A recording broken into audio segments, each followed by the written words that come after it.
Nah, jadi kita nih mau reaction ya. Yes. Kan banyak banget tuh Apa tuh? di Instagram. Ya, bertebaran. Reels bertebaran tentang dunia kerja Dunia sih kerja. ya. Nah, secara Dan seluk-beluknya. luas lah. Nah, kita coba tonton reels pertama dulu ya. Boleh, boleh.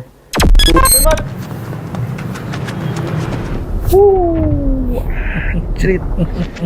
Wah, ini orang parkour apa gimana nih?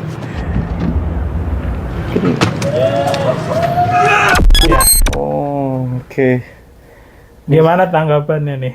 Ya kalau gue lihat sih, ya bener. Ini kan sebetulnya kan analogi orang yang keluar dari jobnya tanpa mikirin offering yang lain gitu, tempat kerja barunya gitu. Tempat barunya dan risknya besar banget itu kan. Risknya gede banget. Kalau dia salah langkah sedikit bisa jadi malah jatuh gitu Malah ya. jatuh gitu. Mungkin apalagi zaman sekarang ya, ada pay letter, ada lifestyle yang mungkin kayak mereka harus tetap ngejalanin itu, kayak tagihan harus tetap bayar.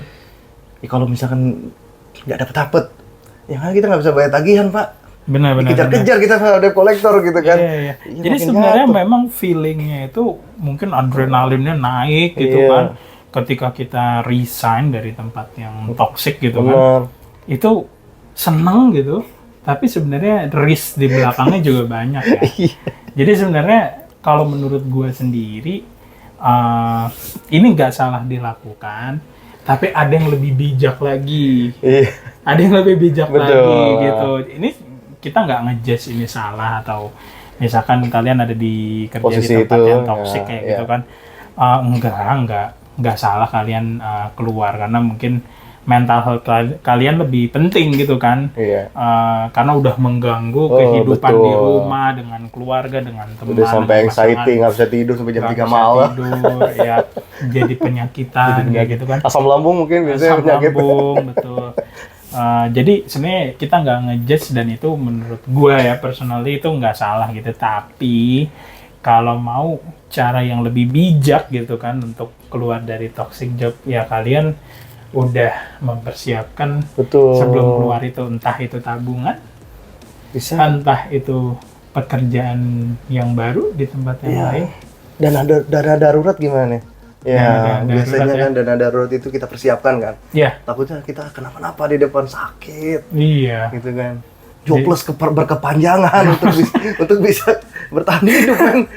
karena kita juga nggak tahu ketika kita lagi keluar dari perusahaan yang toksik itu, apakah demand di pasarnya untuk roles kita tuh lagi banyak. Iya kan? Atau lagi sedikit gitu. Jadi persaingan kalau lagi sedikit kan semakin berat dong gitu kan, semakin sulit. Jadi kayak ya kalau menurut gua wise-nya better kalian sebelum resign dipikirin dulu, dipersiapin dulu. Kalau got another job ya bagus banget dong. Iya kan? Tapi kalau misalkan memang udah nggak terbendungkan ya mungkin lihat ininya kali ya, BPJS kali. Saldonya udah berapa sekarang? Dicairin mampu gak untuk kasih makan kita? Mungkin kalau sih jangan rush decision. Iya, kalau dari gue sih mungkin biasanya kan kalau idealnya mungkin bisa bilang 3 bulan sebelumnya kita udah mulai cari-cari. Tapi ini kalau situasinya memang kondusif ya bagi kita ya. Mungkin 3 bulan lu udah cuma sebar-sebar apply di LinkedIn gitu ya. Banyak banget platform sekarang. Lu punya kawan-kawan gitu yang mungkin dari mulut ke mulut lu bisa direkomendasi. Tapi platform-platform banyak juga sih selain LinkedIn kayak Kaliber, terus Jobstreet, Greens, banyak banget gitu. Jadi possible lah sebetulnya untuk bisa dapat lagi. Dimana kita harus import gitu kan. Dan apa ya, mungkin kalau risikonya seperti kayak yang di video ini, itu kan hati-hati bisa sampai mati nggak sih kalau jatuh di situ? Tinggi banget kan itu ya. Bisa banget. Ya udah, kita lanjut lah ya. Boleh. Ke video yang kedua.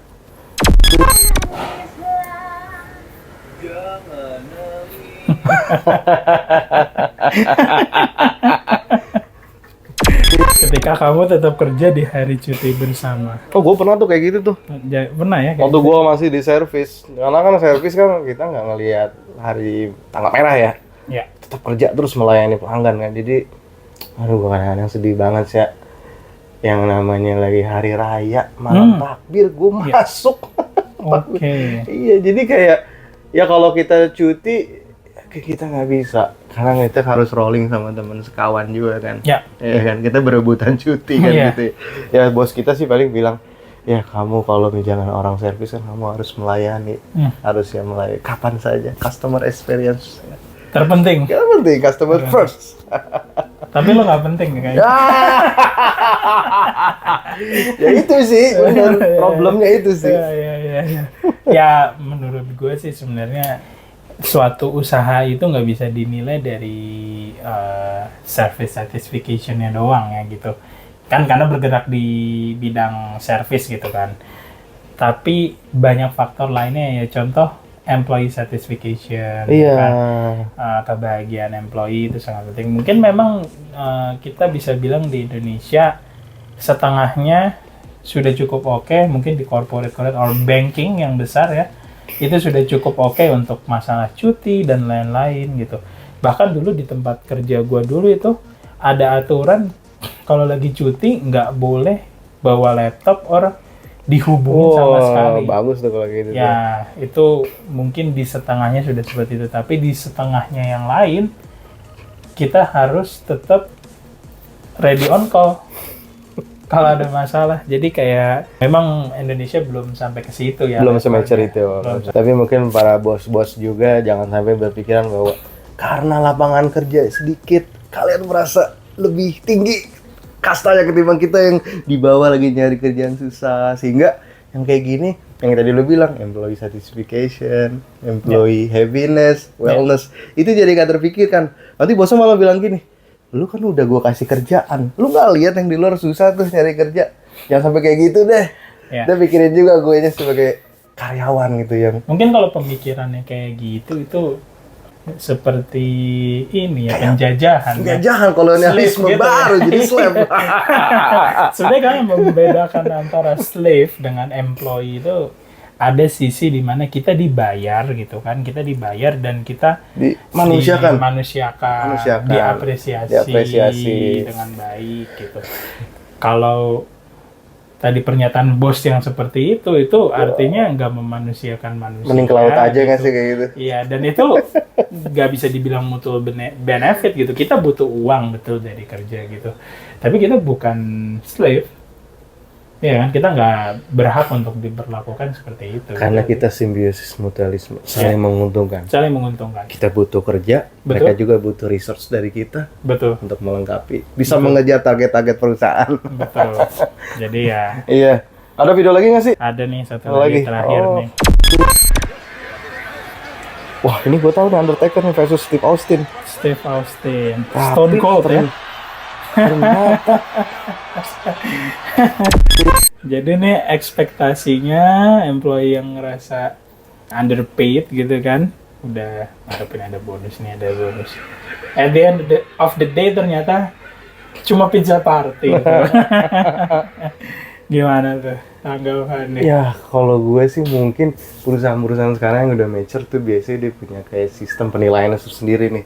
Misalkan performance appraisal, biasanya itu per semester. Ya. Jadi bagaimana nanti si karyawan itu diapresiasi, dinilai performance-nya. Mungkin dari hal-hal biasanya itu yang lebih personal, yang intangible sih sebetulnya, kayak lo disiplin, kayak value-value perusahaan, atau misalkan trustworthy dan sebagainya, itu bisa dinilai kayak gitu. Dan itu bisa menjadi konsekuensi apakah lo bisa dinaikkan gajinya gitu loh. Itu penilaian yang biasanya perusahaan-perusahaan tuh udah tetapkan hari ini. Dan juga yang kedua itu biasanya KPI. Nah, KPI ini kan pasti udah sering dengar ya, Key Performance Indicator. Itu mungkin yang bisa dibilang kuantitatif. Kalau yang tadi kan kualitatif kan. Ini kuantitatif. Jadi memang benar-benar buktinya jelas. Kalau lu misalkan Key Performance Indicatornya, misalkan nih kalau di IT, lu harus bisa 2 kali sertifikat keahlian di tahun tersebut. Di akhir tahun lu memang bisa chip 2. Terbukti, lu bisa mendapatkan porsi bonus lo gitu. Biasanya seperti, dan itu menurut gue fair kayak gitu kan. Jadi sebenarnya penting banget tuh di pertama kali ketika kita lagi ngelamar kerja, tanyakan itu juga. Tanyakan itu. Jadi kalau memang kalian ngerasa di field kalian atau gaji kalian itu underpaid gitu kan. Oh, ini belum standar yang cukup baik nih untuk di role gue, tapi mungkin perusahaannya bagus gitu kan, terus ternyata culture perusahaannya juga bagus, jadi kalian terima. Mungkin kan kalian harus berani bertanya, kompensasi saya di mana nih gitu kan, tadi di bonus, dan itu harus ditanyakan di nilainya seperti apa gitu. Jadi kita nggak berharap ke sesuatu yang bukan awalnya kita deal juga gitu. Ada desas-desus aja. Kita awal udah sign kontrak nih gitu. Nggak ada tuh terkait bonus ya. Kita hanya bonus THR aja ya gitu. Nggak ada bonus tahunan. Nggak ada bonus tahunan. Terus ada desas-desus nih di awal tahun. Oh, perusahaan profit kayak gitu kan, nanti bakalan ada bonus di bulan keempat, bulan kelima. Ternyata pas di bulan keempat cuman pizza party atau all you can eat gitu kan. Nah itu kan kalian kesel tuh, kenapa gini gitu. Ya balik lagi, kalian perjanjian di awalnya seperti gimana? Apa gitu. Ya jadi memang idealnya pizza party itu berarti kayak anestesi semata aja dong, kayak yang kayak di akhir tahun udah mumut-mumutnya, tiba-tiba kita diajak pizza party. Kalau mungkin yang zaman sekarang tuh di Jakarta all you can eat. All you can eat. Anestesi itu. Ya, kita yang udah kasih stres tiba-tiba kita dikasih painkiller. Dikasih painkiller aja. Painkiller aja. Ya. Berarti menurut lo di awal tuh kita harus benar-benar mengecek, memeriksa apakah memang sistem ini tuh dijalankan di perusahaan ini. Betul. Yang malu kerja di sana. Biasanya kan karena gini, mungkin kalian ketika melamar kerja gitu ya, terus berpikir kayak, oh gajinya ini masih jauh banget nih dari standar. Dari hasil research, kalau gaji misalkan sebagai platform engineer itu untuk junior start dari 8 juta, 9 juta. Ternyata perusahaan ini hanya bisa memberikan 6 juta. Nah kalian di situ harus cukup berani menanyakan apakah ada kompensasi bonus selain dari THR seperti itu. Kalau mereka bilang ada, ditanyakan lagi seperti apa. Seperti apa untuk menuju ke arah situ. Iya. Pendapatan bayaran yang satisfy bagi kita kan. Ya. Okay. Oh, penilaian pribadinya nih gitu. Oh, berdasarkan apa KPI gitu kan. Ya that's good gitu. Tapi kalau mereka bilang enggak, kita hanya di THR aja. So, better kalian renegosiasi lagi terkait gajinya karena masih far from standarnya nih gitu. Jadi jangan resign dulu, jadi negosiasi dulu. Negosiasi dulu. Ya lebih fleksibel, lebih berani sih untuk mendapatkan haknya. Jadi betul. Di awal kita nggak ngerasa underpaid juga. Betul. Penting tuh kayak gitu. Benar. Sadar diri ya. Sadar diri kita ada di mana, experience-nya, pengalamannya, perusahaan yang kita lamar di mana, coba cari wise-nya. Iya. Berarti riset nomor 1 di awal ya. Riset ada perusahaan tersebut ya. Jadi nggak berharap sama sesuatu yang nggak pasti gitu. Nah, apalagi desas-desus bonus. Wah itu, happy. Itu bahaya banget. All you can eat ternyata. All you can eat. Oke. Kayaknya untuk kali ini videonya cuma ada 3 nih yang seru. Terima kasih. Nggak akan berhenti di situ dong. Pasti banyak lagi sih sebenarnya nextnya ya, video-video yang seru ya. Pasti. Bakal kita react. Dan juga kita bakal balik lagi bahas topik-topik yang seru. Bener, ya kan? Pastinya. Masih banyak banget dan kita yakin mudah-mudahan juga banyak pelajaran dan bermanfaat juga kan. Betul. Bagi penonton. Oke. So goodbye from Kepotek. Bye-bye. Bye-bye. Udah, lo yang analisis aja, gue cuma ngeriak lo.